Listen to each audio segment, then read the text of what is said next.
Viral audio clip મામલે PT જાડેજાનું નિવેદન સામે આવ્યું છે। પીટી જાડેજાએ વિડીયો મારફતે સંદેશો આપ્યો છે।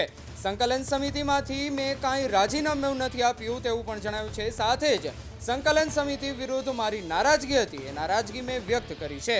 માત્ર સંકલન સમિતિની 14 કમિટીના ગ્રુપમાં ઓડિયો મોકલવામાં આવ્યો હતો, તેમાંથી જ કોઈ ગદ્દાર નીકળ્યો છે તેવું પણ જણાવ્યું છે અને હું સાયબર ક્રાઇમમાં ફરિયાદ કરીશ અને જાણીશ કે ગદ્દાર કોણ છે તેવું પીટી જાડેજાએ હાલ જણાવ્યું છે।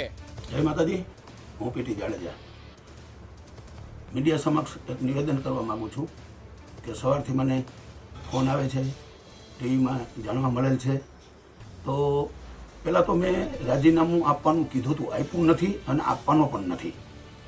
મારે જે થોડો ઘણી નારાજગી હતી એ મીડિયામાં અને સોશિયલ મીડિયામાં હજારો યુવાનો, લાખો યુવાનો સૌરાષ્ટ્ર અને ગુજરાતભરમાંથી બરાબર છે મારા સમર્થનમાં આવ્યા। સંકલન સમિતિ સમર્થનમાં ન આવી એટલે મારો થોડો નારાજગી હતી, એ નારાજગી મેં વ્યક્ત કરી છે। હું રાજીનામું આપવાનો નથી, રાજીનામું આપીશ નહીં। આ સંકલન સમિતિ છે, કાયમ રહેશે અને જે આનાથી મજબૂત બનશે। પણ જે મેં આ ક્લિપ મૂકી છે બરાબર છે એ 14 જણાના કમિટીની ગ્રુપમાં મૂકી છે। તો એ 14 કમિટીમાંથી કોણ ફૂટ્યો? તો જે મારી નારાજગી નહીં પણ મારો જે આક્ષેપ હતો એ ખોટો નથી।